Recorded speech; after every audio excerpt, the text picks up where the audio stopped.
Welcome back दोस्तों, कैसे हैं आप सब। आज की कहानी की शुरुआत काया से होती है, जो अभी बहुत ज़्यादा टेंशन में थी और उसी टेंशन में वो बिल्डिंग के ऊपर जा रही थी। पर उसके पहुंचने से पहले ही वहां से चैन कूद कर अपनी जान दे देता है और इस बात से वो बहुत ज़्यादा ही दुखी होती है। फिर उसके बाद वहां पर क्यूची और हैन आते हैं, जो काया का वो हालत देखकर बहुत ज़्यादा ही खुश हो रहे थे और आज जो भी चैन के साथ हुआ था उसका सारा ब्लेम वो काया पर लगाते हैं। और आज ही उसे पता चलता है कि जो भी उसके साथ प्यार का नाटक हैन कर रहा था वो सब कुछ क्यूची और हैन का ही प्लानिंग था। और उसी नाटक वाले प्यार के कारण से काया कभी भी चैन का प्यार उसके तरफ नहीं समझ पाई थी और क्यूची जो थी वो हमेशा से काया को चैन के खिलाफ भड़काते रहती थी, जिसके कारण से काया और चैन में हमेशा लड़ाई हुआ करता था। पर अब काया अपने से ज़्यादा चैन के लिए वो दुखी थी, क्योंकि आज उसके कारण से चैन आज इस दुनिया में नहीं था और उसने सुसाइड कर लिया। और अब हम रियल काया को देखते हैं, जो अभी एक नॉवल पढ़ रही थी। पर अब उस नॉवल को पढ़ते पढ़ते काया को बहुत ज़्यादा गुस्सा आता है कि आखिर रियल हीरोइन ऐसा कैसे कर सकती है, जो अपने ही हीरो को धोखा दे सकती है। पर तभी वहाँ का मौसम ख़राब होने लगता है और काया गलती से गिर जाती है और जब उसे होश आता है तब वो जिस जगह पर अपने आप को देख पा रही थी उसे ज़रा सा भी भरोसा नहीं हो रहा था कि आखिर वो वहाँ पर आई कैसे। पर काया को अपने पास से अब कोई भी मतलब नहीं था, क्योंकि वो अब रियल हीरोइन कैसी होती है वो आखिर इस कहानी में सभी को बताएगी। फिर उसके बाद काया अच्छे से रेडी होकर ऑफिस के लिए जाती है, जहाँ चैन अपने न्यू प्रोडक्ट पर काम कर रहा था। और जब काया चैन की सेक्रेटरी से मिलते हैं तब काया को एक बात पता चलती है कि चैन को अभी एक न्यू मॉडल की ज़रूरत है। पर काया अपना ही बात उस सेक्रेटरी के सामने करने लगती है और उस बात को सुनकर सेक्रेटरी उनसे कहती है कि अगर आपको इस मॉडलिंग में भाग लेना है तब आपको चैन सर से बात करनी होगी। और चैन जब काया को देखता है तब वो ज़्यादा खुश नहीं होता है और ऐसे ही उसका मूड खराब था। फिर उसके बाद काया उससे जब मिलने आई थी तब उसे इस बात से और ख़राब लग रहा था। फिर भी काया वहाँ पर अपना मॉडलिंग का बात करती है, जिस पर चैन उसे कहता है कि तुम इसके लिए बिल्कुल भी सूटेबल नहीं हो। और ये बात सुनते ही काया उसके बहुत करीब आकर उससे कहती है कि क्या तुम्हें सही में लगता है कि मैं तुम्हारे मॉडलिंग के लिए सूटेबल नहीं हूँ। पर चैन उसे दूर करते हुए कहता है कि अगर तुम्हें एक चांस चाहिए तो मैं तुम्हें वो दे सकता हूँ, पर इस चांस के बाद मुझसे कोई उम्मीद मत रखना कि तुम्हें मॉडलिंग के लिए मेरे कंपनी में कोई जगह मिलेगी। पर काया उस एक चांस से ही बहुत ज़्यादा खुश होती है। और अब काया को घर पर देखते हैं, जहाँ वो अपने मॉडलिंग के लिए बहुत सारे आइडिया को सोच रही थी, पर ज़्यादा परेशान भी हो रही थी कि आखिर वो कर पाएगी या नहीं। और उसी रात को देखते हैं जब काया अपनी मदर इन लॉ से मिलने के लिए जा रही थी, पर बहुत तेज़ बारिश होने के कारण से वो बहुत ज़्यादा ही भीग जाती है। पर वहाँ पर तभी चैन आता है अपनी कार से और उसे लिफ्ट भी देता है, जहाँ पर चैन उसे भीगते हुए देखकर छोड़ नहीं सकता था, इसी कारण से उसने उसे लिफ्ट दिया था। पर चैन वहाँ पर उसे बुली करने लगता है, जिस पर काया उसे कहती है कि अगर वो उसे ज़्यादा बुली करेगा तो वो मदर इन लॉ से उनके बारे में कंप्लेन कर देगी, जिस पर चैन उन्हें आगे से कुछ भी नहीं कहते हैं। और वहाँ मदर इन लॉ को देखकर काया बहुत ज़्यादा खुश होती है और मदर इन लॉ भी काया को बहुत दिनों बाद देखकर खुश थी। और जब काया की तरफ से वो गिफ्ट मदर इन लॉ देखकर और ज़्यादा खुश थी कि उनकी डॉटर इन लॉ कितना उनका ख्याल रखती है। और जब काया मदर इन लॉ से बात कर रही थी तभी वहाँ पर चैन आते हैं और वो काया को आज रात रुकने के लिए उनके ही घर पर बोल रहे होते हैं, क्योंकि अभी काया और चैन एक दूसरे के फियांसे होते हैं, इसलिए काया वहाँ पर खुद से नहीं रुक सकती थी। और तभी वहाँ पर हैन भी आते हैं, जो चैन के ही भाई होते हैं। पर काया चैन को देखकर ज़्यादा खुश नहीं थी और वहीं चैन सभी को वहाँ हेलो बोल रहे होते हैं। और वहीं पर हम लोग एक बात भी देख सकते थे कि चैन और हैन में नहीं बनता था। और जब काया अपने रूम में होती है तब वहाँ पर किसी तरह से हैन उनके रूम में आ जाते हैं और को ज़बरदस्ती टच करने लगते हैं, जबकि काया उनसे अपने आप को छुड़ा रही होती है। पर तभी वहाँ पर चैन आ जाते हैं और काया जब उनके लिए गेट खोलने जाती है तब चैन उन्हें एक सूप देते हैं, क्योंकि काया को कोल्ड ना हो जाए इसीलिए। पर काया नहीं चाहती थी कि हैन चैन के सामने पकड़ा जाए, क्योंकि चैन तो यही सोचेगा कि काया और हैन के बीच में कुछ चल रहा है। और जब काया वो सूप एक बार में पी लेती है तब चैन को थोड़ा शक होता है कि वो कुछ छुपा रही है उनसे। और इसके बारे में जब चैन काया से पूछते हैं तब काया इस पर कुछ नहीं कहती है और कहती है कि वो आखिर उससे क्या छुपाएगी।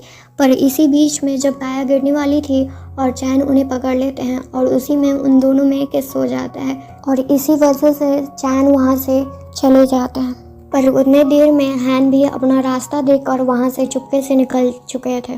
पर उस केस के कारण से काया बहुत ज़्यादा खुश थी। और अब अगले दिन देखते हैं जहाँ ऑफिस में काया चैन के कंपनी में मॉडलिंग के लिए साइन कर रही होती है अपना कॉन्ट्रैक्ट। और जब काया अपने मेकअप रूम में रेडी हो रही होती है तभी वहाँ पर क्यूची आती है और काया के साथ बहुत फ्रेंडली होने का नाटक कर रही होती है। पर काया को तो सब कुछ पता था कि उन दोनों का आखिर प्लानिंग क्या है। और यहाँ पर काया का मॉडलिंग का जॉब भी क्यूची छीनने के लिए आई हुई होती है। पर इस बार काया किसी से भी हार नहीं मानने वाली थी और क्यूची को एक मौका भी नहीं देती है ताकि वो जीत सके। और फिर उसके बाद क्यूची सीधे चैन के पास जाती है और अपना रोना दिखाते हुए उससे मॉडलिंग का बात कह रही होती है। पर तभी वहाँ पर काया भी आ जाती है और वो क्यूची का मजाक उड़ाते हुए कहती है कि मैंने जब मना कर दिया तब तुम मेरे फियांसे के पास आई हो। अगर तुम अपने ऊपर इतना ही भरोसा रखती हो तब तुम्हें खुद मॉडलिंग के लिए ट्राई करना चाहिए। यहाँ वहाँ भीख मांगने से कुछ नहीं मिलेगा। अपने करियर लाइफ में खुद से ही मेहनत करना पड़ता है। फिर उसके बाद काया और चैन एक पार्टी में जाते हैं जहाँ पर जब चैन अपने गेस्ट से बात कर रहे होते हैं तब काया को अकेला देखकर हैन वहाँ पर आते हैं और अपना प्लानिंग काया को बताते हैं कि वो किस तरह से चैन का कंपनी अपने हाथ में पूरी तरह से लेना चाहते हैं, क्योंकि उन्हें लगता है कि चैन का कंपनी पर पूरा हक बस हैन का है, क्योंकि वो ज़्यादा मेहनत करते हैं उस कंपनी के लिए। और इसमें उन्हें काया का साथ चाहिए होता है जिससे चैन के पास जो भी कुछ है वो उनसे छीन सके। पर अभी हैन को कुछ भी शक ना हो, इसी कारण से काया उनके सामने एक्टिंग कर रही होती है। और हैन चाहता था कि काया भी उनके प्लानिंग में उनका साथ दे। और अब मिडनाइट का समय देखते हैं जहाँ पर चैन बहुत ज़्यादा ड्रिंक कर लिए होते हैं और उसकी वजह से वो पूरी तरह से होश में नहीं थे और काया उन्हें बेडरूम में लेकर जाती है। पर उसी नशे की हालत में चैन काया के लिए रोमांटिक फील कर रहे थे बहुत ज़्यादा, पर उन्हें नींद भी आ जाता है। पर तभी वहाँ पर क्यूची आती है जिसे देखकर काया को ज़्यादा खुशी नहीं मिलती है और वो उससे पूछती भी है कि आखिर तुम यहाँ पर क्या करने आई हो, जिस पर क्यूची उसे कहती है कि हमारा प्लान ख़राब करने की ज़रूरत भी मत समझना, क्योंकि वो वहाँ पर चैन के साथ नाइट स्पेंड करने के लिए आई थी। पर काया उसे रोक देती है और हैन भी वहाँ पर आ जाता है। फिर उसके बाद उन दोनों को रूम से बाहर ले जाकर काया उन दोनों को वार्न करती है कि आगे से चैन के खिलाफ कोई भी प्लानिंग बनाने का सोचना भी मत, क्योंकि अब से मैं उसकी प्रोटेक्शन करूँगी और अगली सुबह मैं तुम दोनों का प्लानिंग उसे पूरी तरह से बता दूँगी, जिसके बाद तुम्हारा क्या होगा वो तुम समझ ही सकते हो। और हैन वहाँ से गुस्से में चला जाता है। फिर काया अपना ड्रेस चेंज करके वहाँ पर चैन के बगल में ही सो जाती है। पर दूसरी साइड हैन भी अपने प्लानिंग से पीछे नहीं हटने वाला था और ना वो चाहता था कि उसका प्लान किसी भी कारण से खराब हो। और अगली सुबह होते ही दोनों एक दूसरे के पास देखकर थोड़ा ऑकवर्ड फील कर रहे थे। पर तभी चैन के पास एक कॉल आता है और उस कॉल के बाद वो थोड़ा सा परेशान भी होते हैं। पर जब काया उन्हें कुछ बताना चाहती थी जिसका बहुत इम्पोर्टेंट था उनके लाइफ में, पर चैन बिना कुछ सुने ही वहाँ से चले जाते हैं। और अब उसके बाद से चैन बहुत ज़्यादा बिजी रहने लगे थे, जिसके कारण से वो काया से मिल भी नहीं पा रहे थे। और अब काया को ऑफिस में देखते हैं जहाँ पर जब वो चैन के केबिन में जाती है वहाँ पहले से क्यूची बैठी हुई थी और उसे और चैन को एक ही ऑफिस में देखकर काया को बहुत ज़्यादा गुस्सा आ रहा था, जिसके कारण से वो क्यूची पर गुस्सा भी करती है और उसे वहाँ से जाने के लिए कहती है, क्योंकि उसे चैन से अकेले में बात करना था।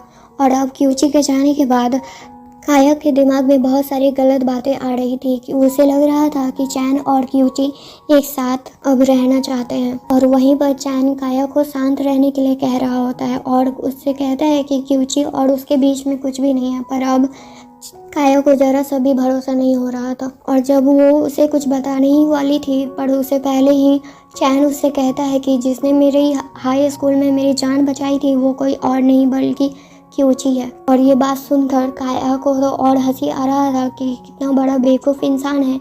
उसे लग रहा है कि उसकी जान क्यूची ने बताई थी। और अब काया बिना कुछ बताए हुए वहाँ से चली जाती है। पर अब वो कैफेटेरिया में आकर बहुत ज़्यादा गुस्सा थी और उसके पीछे चैन भी था, पर उसे पता नहीं था। और उसी गुस्से के बीच में वो कह देती है कि अगर ऐसा ही चलते रहा तो वो चैन से ब्रेकअप कर लेगी।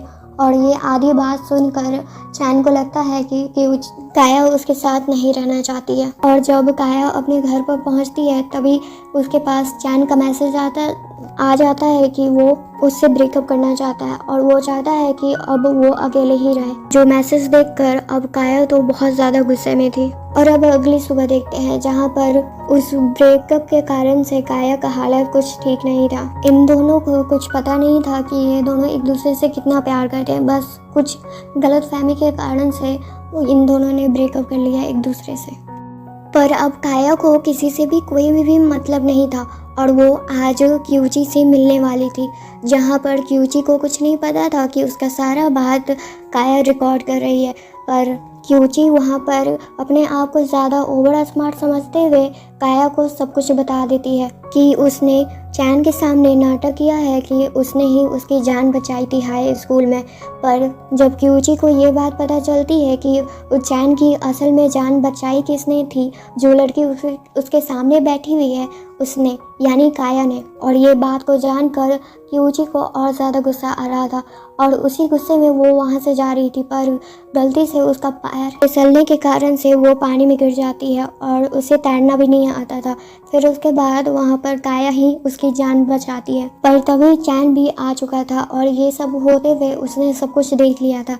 तब उसे पता चलता है जिस लड़की को तैरने भी नहीं आता है वो आखिर उसकी जान कैसे बचा सकती है। फिर उसके बाद वो से माफ़ी मांगते हैं और उनसे कहते हैं कि उनका जजमेंट गलत होने के कारण से आज काया उनके साथ नहीं है। जिस पर काया उनसे कहती है कि तुमने ही तो ब्रेकअप किया था, जिस पर चैन उन्हें कहते हैं क्योंकि तुमको ब्रेकअप चाहिए था इसलिए। फिर उसके बाद काया उसे कहती है कि मैंने ऐसा कभी कहा ही नहीं, मैं तो तुम्हारे साथ ही हमेशा रहना चाहती हूँ और ना ही तुमसे कभी जुदा होना चाहती हूँ। और अब अगले दिन देखते हैं जहाँ पर हैन अपनी पावर से क्यूची को एक रोल दिला देता है, पर उस रोल को वो भी पूरा नहीं कर पाती है। जैसे बार बार रीटेक डायरेक्टर को लेना पड़ रहा था, जिस कारण से क्यूची वहाँ खुद से ही छोड़कर चली जाती है। और उसके बाद हैन वहाँ पर आता है जहाँ वो काया पर ही गुस्सा कर रहा था कि आखिर वो क्यूची की मदद क्यों नहीं कर सकती है। जिस पर काया कहती है कि मेरी इतनी भी रिस्पेक्ट डाउन नहीं हो गई है कि तुम जैसे लोगों की मैं मदद करूँगी। और यहाँ दूसरी साइड काया और चैन एक दूसरे के साथ बहुत अच्छा टाइम स्पेंड कर रहे थे। और ऐसे ही एक दिन जब काया एक पार्टी में थी चैन के साथ, तभी वहाँ पर हैन आता है और वो अभी बहुत ज़्यादा गुस्से में था क्योंकि उसका सारा काला काम चैन को काया ने बता दिया था और उसी कारण से वो काया पर बहुत ज़्यादा गुस्सा था और उसे धमकी दे रहा था कि उसकी लाइफ वो पूरी तरह से ख़राब कर देगा। पर इन सब धमकियों से काया डरने वाली नहीं थी। और तभी वहाँ पर चैन आता है और उसे एक लास्ट वार्न करता है, जो भी उसने कंपनी के साथ नुकसान किया और उनके रिलेशनशिप का भी वो सब कुछ वो भूल कर एक दूसरा चांस देंगे। पर अगर वो दूसरा चांस को भी गवा देते हैं तो फिर उसके बाद वो भूल जाएंगे कि हैन उनके ब्रदर हैं। और इसी तरह से एक दिन काया को पता चलता है कि जो नॉवल वो पढ़ रही थी वो कोई नकली नॉवल नहीं था, वो असल में रियल लाइफ में था और जो भी उनके साथ हो रहा था अब तक वो सब कुछ रियल था। और अब चैन और काया का शादी भी हो चुका था। इसी तरह से हमारी ये कहानी यहीं पर ख़त्म हो जाती है। थैंक यू दोस्तों मेरे चैनल को सब्सक्राइब करने के लिए और इस वीडियो को लाइक करने के लिए।